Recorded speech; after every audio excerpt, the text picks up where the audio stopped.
இஸ்ரவேலுடைய அடிக்காயத்தை ஆற்றுகிற ரண வைத்தியரே, இப்பொழுது கீலேயாத்தின் பிசின் தைலத்தோடு இப்பொழுது இந்த வளாகம் முழுவதும் கடந்து வந்து காயப்பட்டிருக்கிற ஒவ்வொருடைய இருதயத்தினுடைய காயத்தை ஆற்ற வருவீராக ராஜா.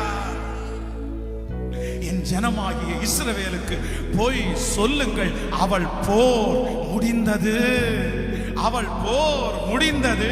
இப்போ இதோ என் பிள்ளை சரீரத்தோடு போராடின போராட்டம் இன்னைக்கு முடிவுக்கு வரட்டும்.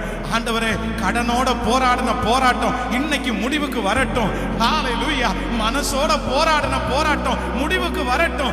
எதிரியோட போராடின போராட்டம் இப்பொழுது முடிவுக்கு வரட்டும். என் ஜனமாகிய இஸ்ரவேலுக்கு போய் சொல்லுங்கள், அவள் போர் முடிந்தது. கரங்களை தட்டி ஹல்லேலூயா, ஹல்லேலூயா. கர்த்தருடைய வார்த்தை கடந்து வருகிறது. இதோ இஸ்ரவேலின் ஜெயபலமானவர் வாக்கு கொடுக்கிறார், உன் போர் முடிந்தது, உன் போர் முடிந்தது, உன் போர் முடிந்தது. உன் சாம்பலுக்கு பதிலாக சிங்காரத்தை கொடுக்கிற கர்த்தர், ஒடுங்கின ஆவிக்கு பதிலாக துதியின் உடையை கொடுக்கிற கர்த்தர். காற்றை காண மாட்டாய், மழையை பார்க்க மாட்டாய், உன் பள்ளத்தாக்கு தண்ணீரால் நிரப்பப்படும். ஹல்லேலூயா.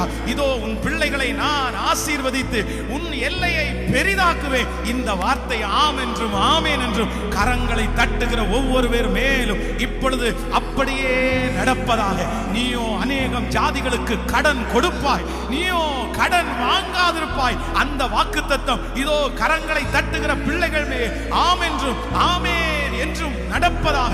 உனக்கு விரோதமாய் உருவாக்கப்படும் எந்த ஆயுதமும் அது வாய்க்காதே போகும். உனக்கு விரோதமாய் ஒரு வழியாய் வருகிறவர்கள் 7 வழியாய் ஓ ஹல்லேலூயா ஓடி போவார்கள். அந்த வாக்குத்தத்தம் இப்பொழுது கரங்களை தட்டுகிற பிள்ளைகளுக்கு ஆம் என்றும் ஆமேன் என்றும் அப்படியே அப்படியே அப்படியே நடப்பதாக, நடப்பதாக.